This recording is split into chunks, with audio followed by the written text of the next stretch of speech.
आपको ये दिखेगा नहीं दिखेगा, ये सीरियल हो गया, ये इसको एलपीटी बोलते हैं। क्या बोलते हैं? एलपीटी। ये प्रिंटर बड़े वाले जो कैनन के प्रिंटर आते हैं, प्रिंटर वगैरह जो लगाने के लिए वो प्रिंटर जैक लिए, वो प्रिंटर के नाम से एलपीटी कोड आप नहीं जानते हो तो ये समझ बस सिंपल जान लो। एलपीटी कोड बोलते हैं या बोलते हैं प्रिंटर स्लॉट, प्रिंटर क्योंकि प्रिंटर कोई ना था, ठीक है। एलपीटी कोड बोलते हैं।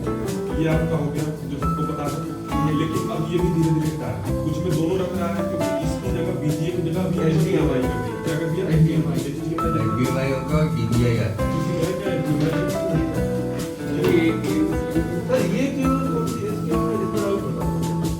गेमिंग वगैरह के लिए जो गेम वगैरह पहले खेलते थे ना, पुराने गेम कीबोर्ड गेम्स आते थे उस टाइप की कनेक्टिविटी के लिए कुछ ठीक है।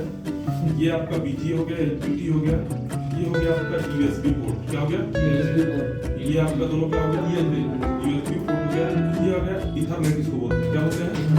इथरनेट पोर्ट बोलते हैं इसको। एक्चुअली इथरनेट रियल में है, इसको लैन पोर्ट भी नाम हम लोग यूज ही करते हैं, बट आपको क्लास में कौन बताऊं कि इसको इथरनेट बोलते हैं। इसको लैन पोर्ट नहीं हम लोग नाम यूज करते हैं, ठीक है। और ये आपका ऑडियो माइक और ऑडियो इनपुट और आउटपुट दोनों से। माइक ऑडियो इनपुट और आउटपुट मतलब जो आप सुनते हो, जो आप बोलते हो, दोनों चीजें। तो ये आपका ठीक है।